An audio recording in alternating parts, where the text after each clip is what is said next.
Salam sejahtera buat kita semua penonton video ini. Ya, pagi ini kita masih berbicara lagi tentang judi. Sangat masif pemberitaan tentang penangkapan judi. Nah, untuk itu saya pikir kita sebagai warga masyarakat patut mengacungi jempol. Berterima kasih untuk pihak kepolisian. Kita harus menempatkan segala sesuatu tentunya pada porsinya. Kalau ada kelemahan dan kekurangan tentu harus kita kritik.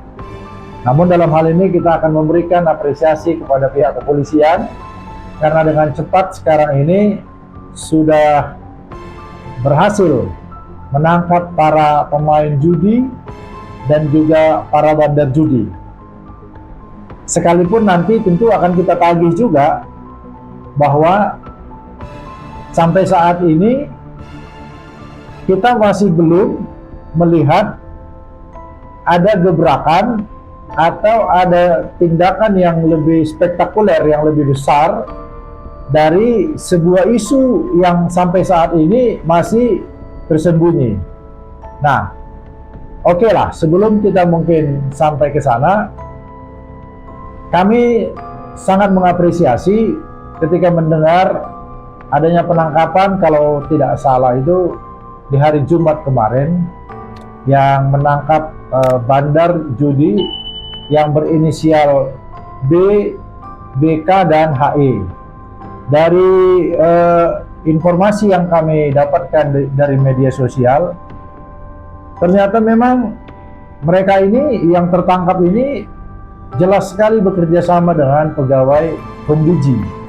Nah, yang membuat kami itu betul-betul terusik hati nurani adalah ketika mendengar pemaparan bahwa untuk satu situs judi online mereka harus melaporkan 24 juta per bulan.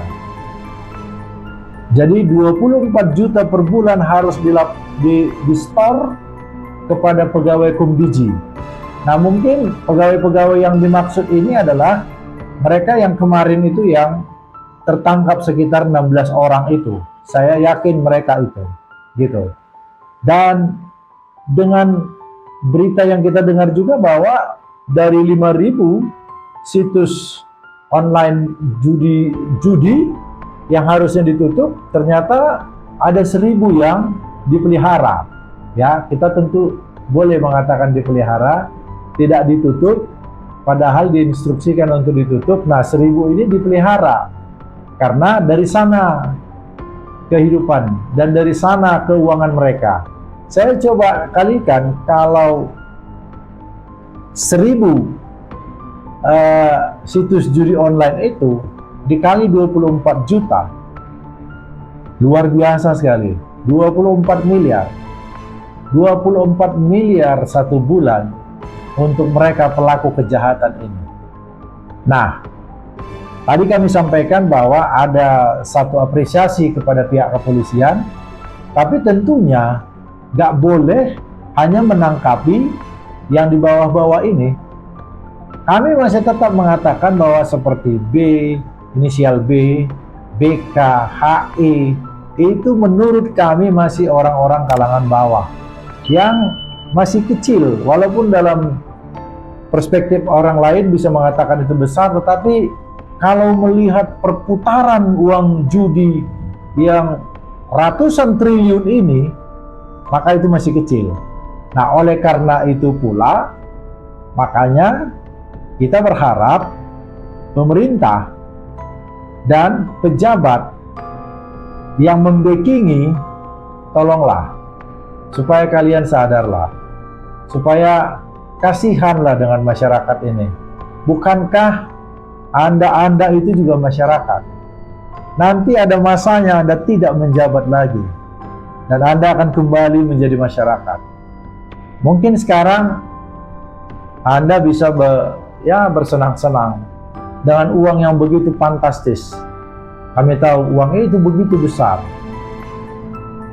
Oleh karena itu, tolonglah, usutlah para bandar judi itu.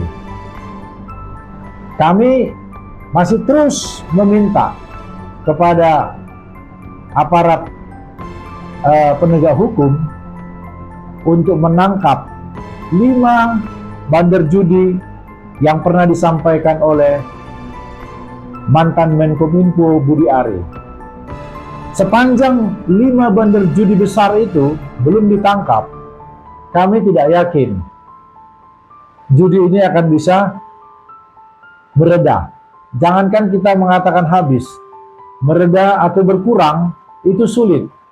Karena hari ini ditangkap 10, kemudian akan muncul lagi ribuan, sama seperti situs-situs judi online-nya ditutup 100.000 yang muncul jutaan. Kira-kira seperti itu penggambarannya. Nah, kalau ini tidak bisa diberantas, jadi kita rasanya tidak percaya di tahun 2045 Indonesia emas.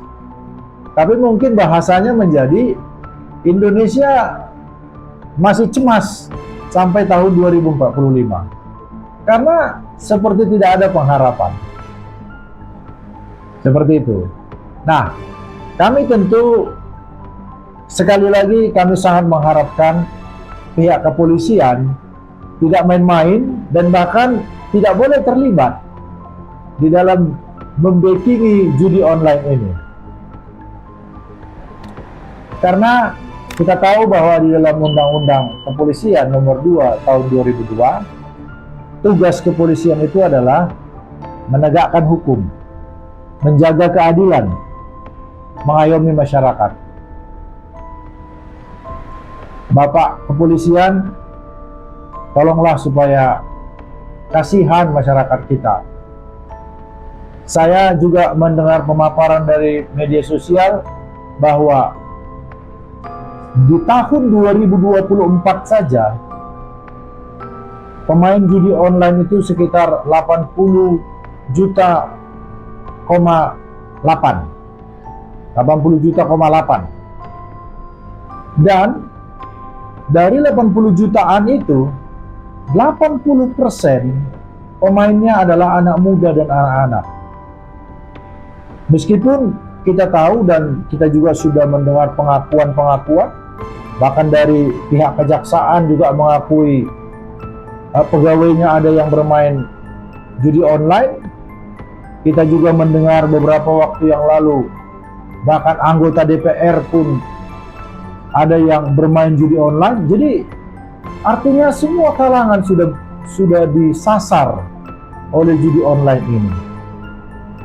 Kami termasuk yang sangat mengkhawatirkan masa depan bangsa kita. Berapa banyak orang yang menjadi stres karena kalah bermain judi online. Kemudian mereka harus pergi kepada pinjaman online.